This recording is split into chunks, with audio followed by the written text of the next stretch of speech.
Okay, today's news. What's going on?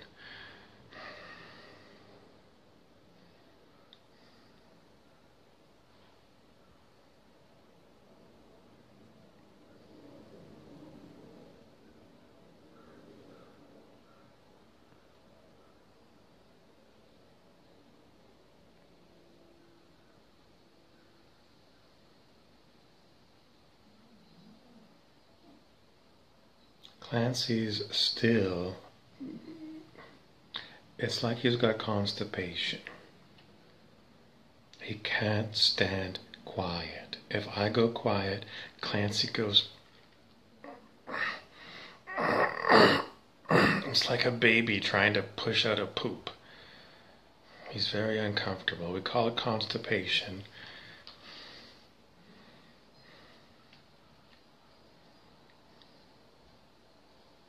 Yesterday when we went for a drive, we saw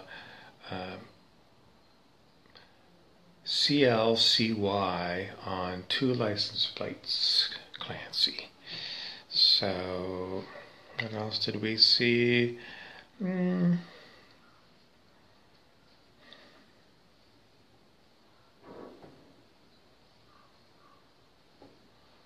was yesterday's news.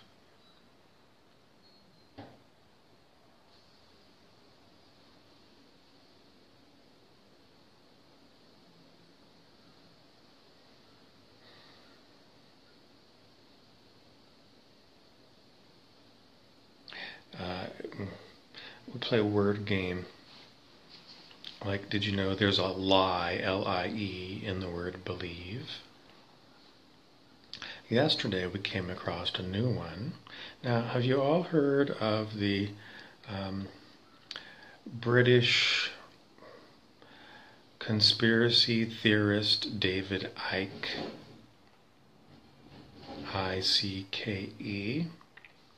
He talks about the British royal family being reptilians, and he's trying to get us all to wake up so that we can let go of the tyranny of planet Earth. We saw the word, hold on. Okay, we see the word Ike, I-C-K-E, in the middle of the word wicked.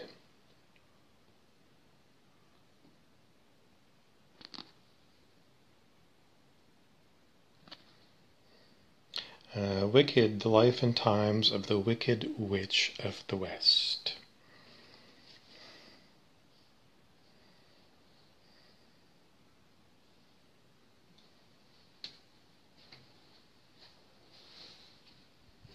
Does it mean that there's nothing but lies in the word believe? Way back somewhere, someone decided that believe was going to be spelled I before E except after C, and it was going to give you a lie in the middle of believe. But if you intentionally spelt it E-I-V-E, then you wouldn't have a lie in believe. Nevertheless, someone thinks maybe they're clues. Some of us sometimes think that the game gets too far. We get too caught up in looking for words within words. But our friend Rumpy many years ago taught us about Jacques Derrida. And Mr. Derrida, Professor Derrida, said that this is one way you can look for hidden meanings in what people are saying, to break down the words, to see what other words are within the words. So we still do this quite a bit. Other ways you can look to see hidden meanings in what people are saying: reverse speech. In other words, in the olden days, when we had LP records, if you took an LP record by Led Zeppelin and you played it backwards on your record player,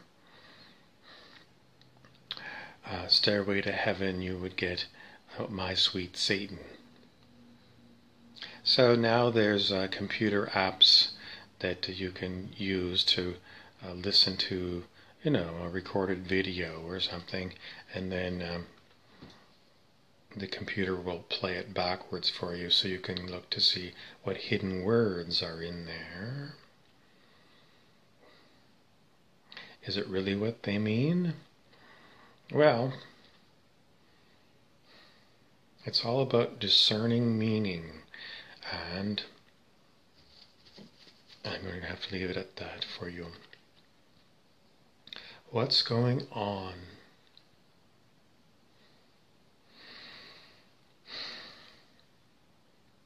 Is there a great awakening going on?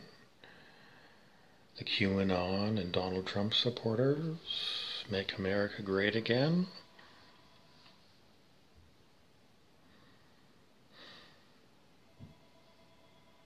What kind of awakening? Some of the awakening is definitely political, painting the Democratic Party as evil. We know jolly well that the Republican Party is just as guilty. And, it's a pre-manufactured story. A lot of it is true. The great cabal that runs the planet. What is the great cabal? It's the enormous capitalistic monolithic. I mean, when I was young, I could go downtown. There was lots of little shops downtown where I could get things. And now when I drive around town, those shops are gone. Long, long gone. And what we have now is pretty much dollar store and Walmart.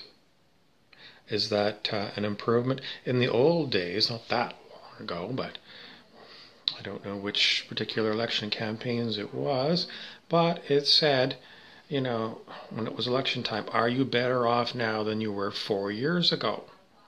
And that's how they suggested you make your decision about whether to keep the existing politicians or get rid of them and try someone new.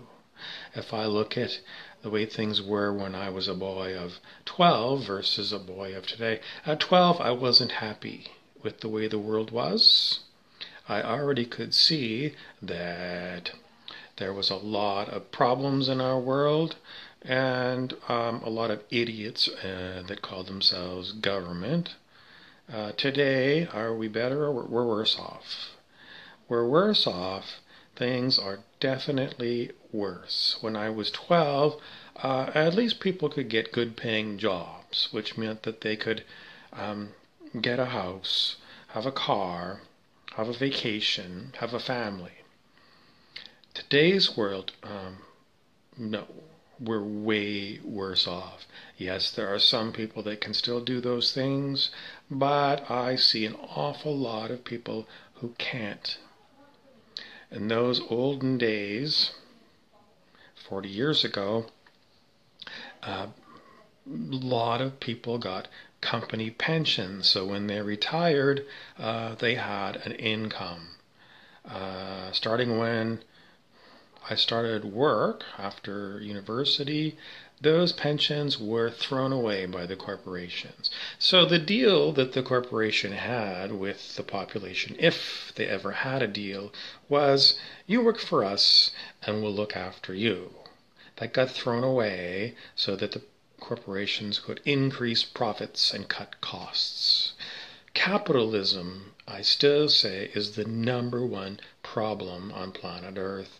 It is everything to do with concentrating money into the hands of people at the top of the food chain. And then, at the bottom of the food chain, we've got local landlords, people who want to make a passive income by becoming a landlord, outbidding poor people for the inexpensive housing. In other words, these landlords who already have a house of their own are denying people, a level or two below them on the socioeconomic strata, denying those people the chance of home ownership by bidding up the prices of what used to be considered reasonably priced small homes. So everyone is guilty of squeezing the working class. Working class is always squeezed, squeezed, squeezed. And the people above them will say, well, we're squeezed because we're still trying to have a house, a summer cottage, a couple of 3-10 vacations a year, and we still want to have our wine and cheese parties. And so it has always been this great problem where the people at the bottom who are serving you coffee and donuts, or, I mean, it used to be all like that, I suppose. Those people who were retail workers working for minimum wage. It just seems like more and more that's what there is, minimum wage.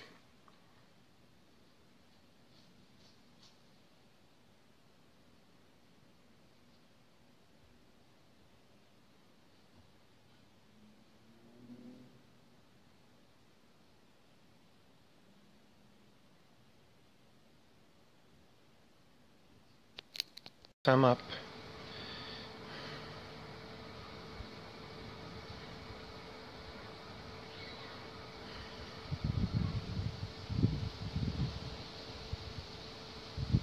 Okay, I just sit down. Okay, over here, somebody's got the hose out, and they hose down this area of the deck. So I looked at that, I touched it, it was wet, and then I looked over here, and it looks dry. But me being an idiot, I sat here without feeling it. And right there, it's wet. So now I've got a wet bum. How's your day going?